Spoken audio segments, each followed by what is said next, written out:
time. Was someone a prophet? And how come it contradicts the Star Trek we watched? I mean, how come these characters are named after people in our time, doing everything like us, yet the Black Mutant gritted his teeth and demanded that they change the channel. When a robot did, it showed a boxing match.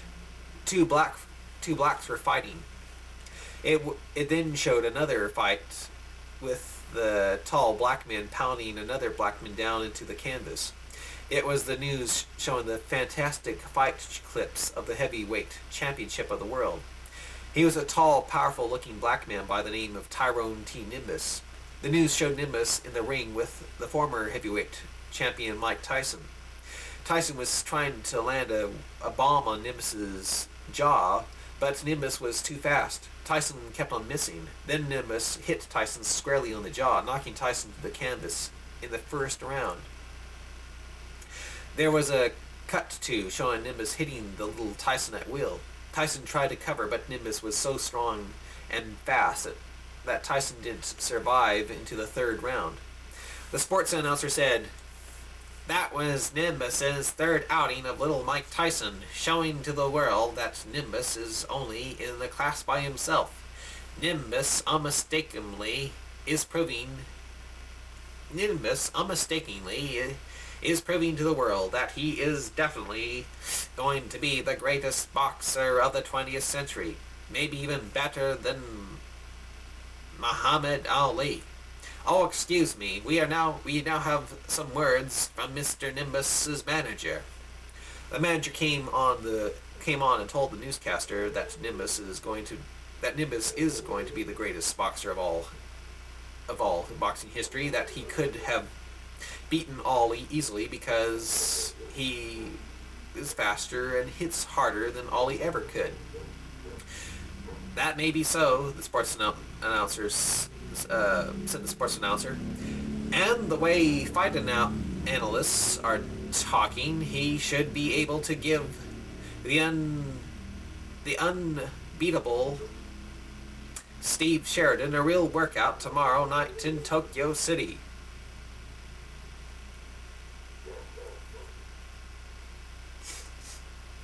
As the announcer went on to talk about bowling, the Black Mutant sat in his throne, hissing and shaking with anger. What happened to Tyrone T. Nimbus?" screamed the mutant with restless fury. A robot told the mutant that Tyrone beat 90 opponents and retired undefeated in 2015. He also was known as the greatest champion boxer of all time. Ali was still thought of as the greatest because he had more personality, more character and personality. "Damn!" shouted the angry, crazy mutant. "I could knock his head off, his shoulders, and change all that. I could be the greatest of all time. But no, I have to be very careful so I don't disappear out of existence. I have to be very careful so I don't disappear out of existence." The Black Mutant stood very still and screamed furiously. He began hitting and kicking his robot crew all around the bridge. One burst into a ball of fire after he put his fist through its hard metallic stomach. "Ah!" yelled the mutant with bent-up rage from boredom. He ran over to the weapons system and began pressing buttons. Right when he was about to fire a row of phasers into the Pacific Ocean, he caught himself and fought the urge with all his might. "I can't take doing nothing anymore. I want to be somebody." Suddenly, the pitch black shiny-skinned mutant yelled. Suddenly, the pitch black shiny-skinned mutant's yellow glowing eyes widened with excitement. I know how! The mutant screamed with excitement. He demanded that Blacktania should scan the Earth for the whereabouts of the boxer Steve Sheridan, the champion opponent for tomorrow night. The Black Mutant was thinking of of having one of his robots take the place of Sheridan for tomorrow night's fight. Then the Black Mutant got another idea and shouted with incredible excitement, "Hey, I know what. I'll take the place of Sheridan. I'll get the glory for beating Nimbus. Haha." A robot said, "You'll change time, oh mighty, powerful, stupendous, and wonderful master." "No, I won't," shouted the mutant as he sent a flying brick at the inquiring robot. "Not really. What I'll do is have you absorb all of Sheridan's atoms and cell structure into the transporter. Then, when I beam down to replace him, the computer will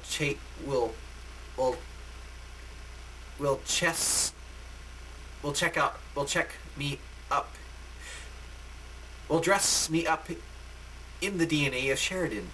I'll be myself, with the same physical power and capability, but I'll look exactly like Sheridan. The way K-39 looks like the now late captain of that Polaris sub. Only with K-39 has so much of Captain Lowry's identity. K-39 is practically Captain Lowry. Maybe K-39 has wires, not blood? Hey, dig? Alright, find me Sheridan." The robot of the sensors went about looking for Sheridan. As he looked, the Black Mutant asked it, "By the way, how long did Sheridan last with Nimbus when they fought? I mean, when they will fight?" A robot at the computer looked it up, and the computer said in a deep, creepy-sounding male voice, 3 rounds. Nimbus gave Sheridan a brain hemorrhage, and Sheridan later died 3 weeks later. Almighty, powerful, and godlike one." The Black Mutant smiled and said, "Well, this time, I'll have Sheridan die much sooner, like before the fight, in my transporter beam." A few hours later, the robot discovered Sheridan taking a shower in a fancy hotel room. Excellent, squealed the mutant. "Turn on absorber." Right when the mutant was about to beam him up, a robot told the mutant that Sheridan was the last white boxer to ever fight a heavyweight champion. The mutant snickered. And down on Earth, as Sheridan was showering, Sheridan suddenly heard a loud humming sound.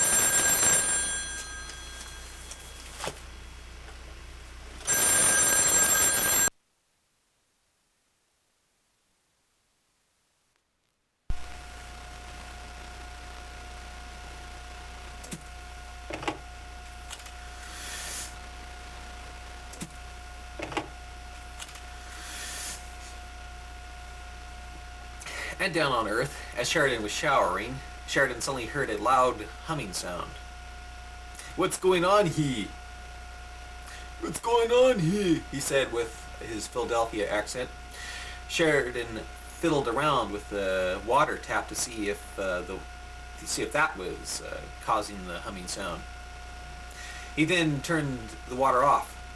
The sound then increased in audibility. Suddenly, Sheridan grabbed at his stomach, then at his head with great pain and agony. He gave out a blood-curdling, yelling scream, then began to... he gave out a blood-curdling scream, then began to wrinkle up and disintegrate. He seemed to dissolve like ice in hot, pouring tap water. A few seconds later, he was gone. His manager then began to pound on the door of the bathroom, yelling, "Steve, what happened? Are you okay? Speak to me." Right when his manager was about to crash down the door, Steve Sheridan, alias Black Mutant, walked out of the bathroom with an insane, happy expression on his face, showing his teeth. A particular Black Mutant habit. "What's the matter, Steve?" asked his manager.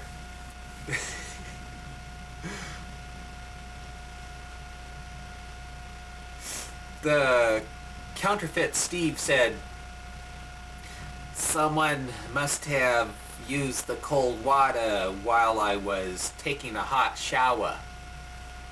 The next day, the mutant Steve met Tyrone T. Nimbus at the heavyweight at the weigh-in. The Black Mutant walked up to Tyrone and said with a wimpy, mocking voice, "Gee, Mr. Negro, you're not gonna hurt me, are ya?" Nimbus looked at Sheridan and showed his anger in his eyes for calling him a Negro.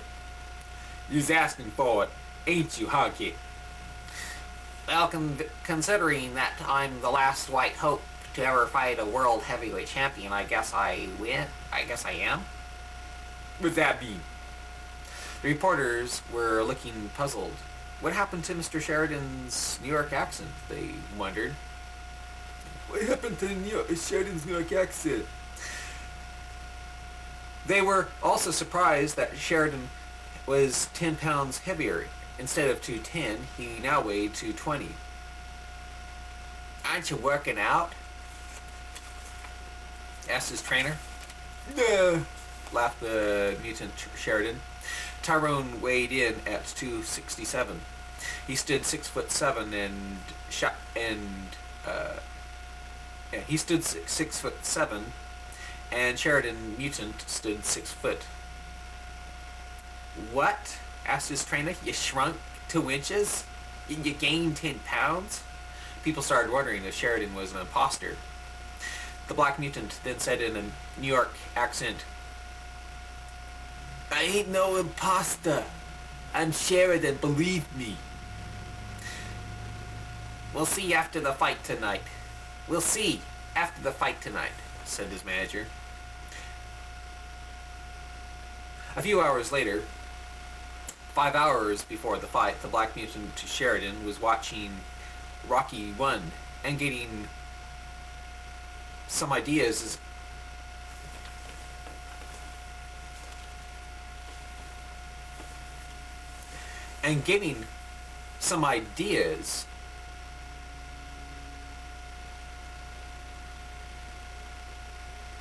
as he began playing certain parts of the video game over and over again. The Black Mutant laughed and said, Stallone should have stopped it at 1.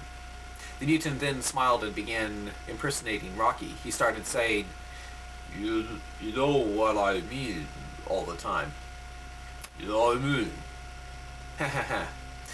The only reason why this movie series became such a success is because it's a fiction that someone white and stupid could ever beat a black champion. What's that? Asked the trainer. His trainer walking into the room. "I'm going to make the Rocky series come to life tonight," said the Sheridan Mutant. "Do you really think you can do it?" asked the trainer. The Sheridan replica began showing its teeth.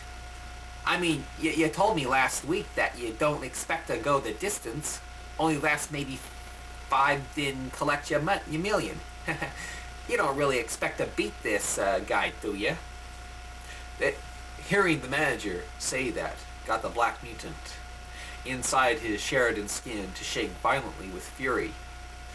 "Don't expect to beat this guy," shouted the replica. The mutant Sheridan nabbed the manager and lifted him up off the floor like a rag doll. "I expect to have him begging for mercy, crying in my face to keep me from making his wife a widow as I lower his intelligence quotient on each punch." The terrified manager shouted as he felt the bones in his neck separating. "Steve, what the hell's got into ya?"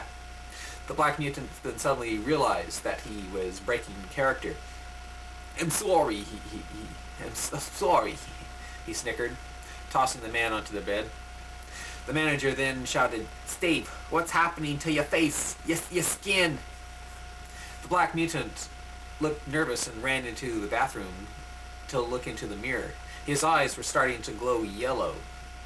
and his face looked all white and pasty with spots that looked like bruises. A sign that he was reverting totally back to his original Black Mutant self. The mutant slammed the bathroom door closed, reached into his black pocket, and pulled out his communicator. A minute went by, and Sheridan's manager heard a loud humming sound. He also saw the cracks around the bathroom door light up. Seeing that made him shake violently with fear. The Sheridan Black Mutant walked out of the bathroom looking like he did before the mutant had ever laid the absorber on him. You're an alien. You're an alien. You're not Steve at all. The mutant calmly walked up to the late Sheridan's manager and put his hands on his head. There was a loud crunching sound right before the manager fell to the floor dead. After the Black Mutant,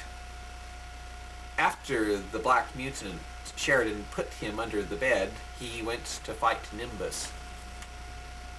Out in space, Mutani was entering the Earth's orbit. Newton sat in his throne, looking concerned. "What are you thinking about, Newton?" asked his crew.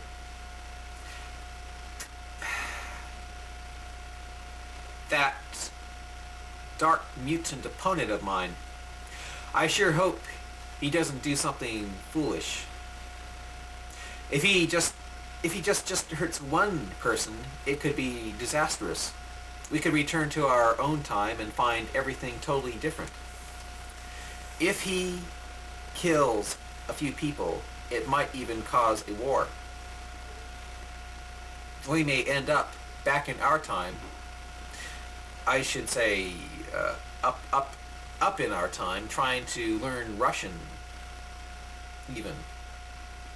We have got to stop him before he gets bored.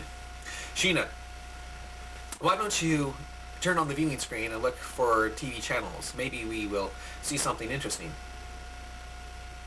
And down on Earth, the Black Mutant stumbled up into the ring and began to act stupid, doing Rocky impersonations. All who heard it laughed. The voice of Sheridan worked perfectly for impersonations.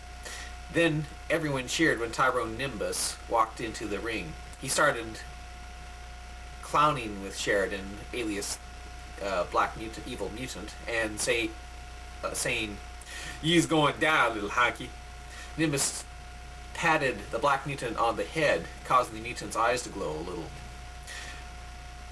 After the Star-Spangled Banner and the last minute briefing, the two fighters went to their corners and waited for the bell. When the bell rang, the Black Mutant entered the ring, saying like Rocky, "Southpaw, Southpaw," and looking stupid like Rocky Balboa at the same time. Hearing that Sheridan was doing Rocky impersonations, Sylvester Stallone showed up to watch the fight also. Tyrone Nimbus entered the ring and began circling Mutant Sheridan, giving him fast, weak jabs to the face, revealing that he wasn't going to try to put Sheridan away until the 5th round. Black Mutant acted totally defenseless, letting Nimbus snap his head back and punch him everywhere at will.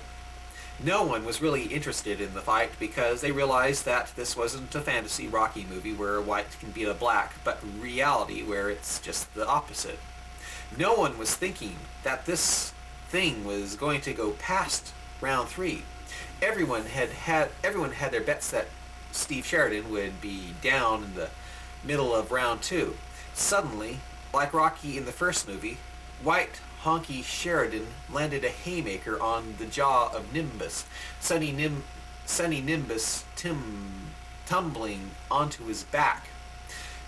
Nimbus turned over and staggered about on his stomach.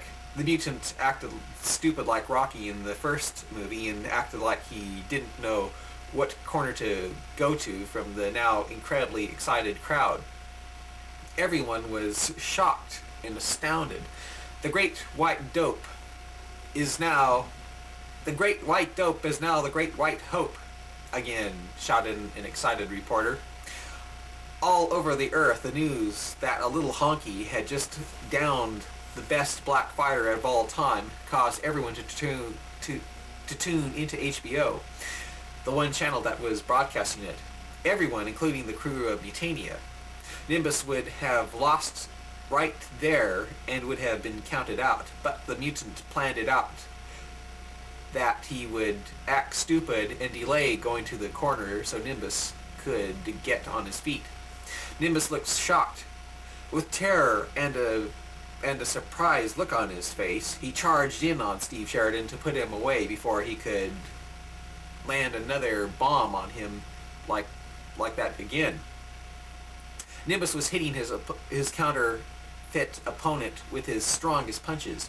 The Black Mutant looked as though Nimbus had knocked him into no man's land, when in actuality it was all an act.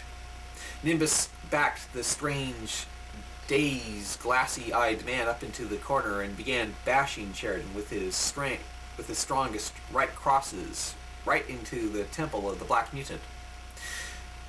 That actually almost did knock the Black Mutant out. The Black Mutant had his eyes closed and his hands up to his sides like he was about to fall. The crowd was going wild. An uppercut from a left hook snapped Steve Sheridan's head back and staggered him 6 feet back. So good a job was Mutant doing at looking out of it that the referee was coming in to stop the Black. So good was Sheridan looking like he was about ready to go down that the referee came in to stop the fight. Seeing that, the Black Mutant quickly came to and bashed Nimbus across the jaw again, knocking him cold onto his back again. The Black Mutant acted dazed and stupid. He sat down in the wrong corner to keep the referee from counting Nimbus out. A minute went by, and Nimbus finally regained consciousness and stumbled onto his feet. The mutant put on an insane, crazy stare on Sheridan's face and began pursuing Nimbus around the ring. The bell for round 1 ended. Between round 1 and 2, everyone was going wild. No one knew what to think of the little unknown underdog. They were mostly shocked to see a Rocky movie come true. In the second round, the Black Mutant began pursuing the terrified Nimbus around the ring again. What was so shocking and creepy about it was that Sheridan had his gloves behind his back and was leading with his insane smiling face out in the open, letting the frightened Nimbus peck shy jabs at it. The Black Mutant started acting like the jabs were hurting him to build Nimbus's confidence. Nimbus started hitting the counterfeit with all he had, right into the crazy smiling white face. Everyone was shocked. Sheridan wasn't bloody and bruised at all, and he was known for being a bleeder. A shocked announcer shouted on the TV, "This all proves that the movie Rocky wasn't a farce when it showed someone functioning under haymakers."